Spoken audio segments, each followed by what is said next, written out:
C'est un jeune agriculteur qui, un jour, à la mairie de son village, rencontre un homme politique qui est venu chercher auprès du maire l'une de ses fameuses signatures pour se présenter à la présidentielle.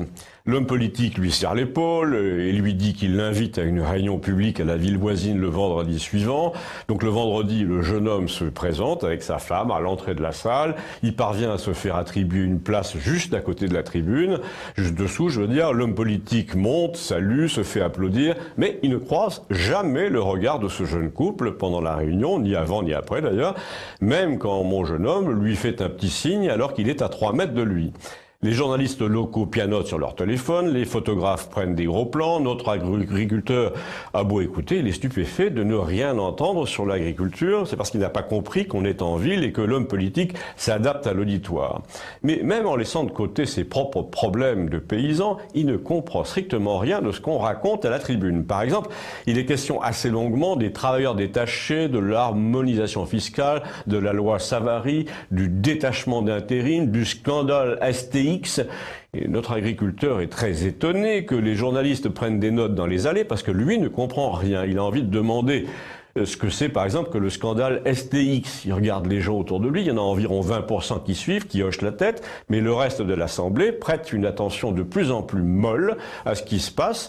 Les gens finissent d'ailleurs par se regarder les uns les autres à la dérobée pour voir s'ils sont les seuls à ne pas comprendre, mais ils sont la majorité. Alors une fois dehors, notre agriculteur, qui n'a évidemment même pas pu approcher son grand homme, dépité, prend une bière en face avec sa femme et quelqu'un derrière lui est en train d'expliquer à quelqu'un d'autre ce qu'il fallait comprendre à la circulaire travailleurs détachés. Il lui dit quand tu travailles dans un pays, tu devrais payer les charges comme les gens du pays. Puis ensuite, il se tourne, notre agriculteur, vers sa femme et lui dit « Mais je me demande pourquoi, pendant le discours, il l'a pas dit simplement ?» Alors il tire son voisin par la manche et il lui demande aussi « Et le scandale STX, qu'est-ce que c'est ?» Ben, ce sont des chantiers navals français qu'un armateur italien est en train de racheter. Alors le jeune, là encore, se pose la question, mais pourquoi il l'a pas dit comme ça? Bien, pour ma part, si ce jeune homme m'avait posé la question, je lui aurais répondu parce que cet homme politique est incapable de se mettre réellement à votre place. Parce qu'il n'a pas compris que le plus important n'est pas d'avoir de bonnes idées, parce que tout le monde en a toujours plus ou moins, c'est de parler aux gens le langage qu'ils auraient eux-mêmes employé pour désigner ce qui les concerne.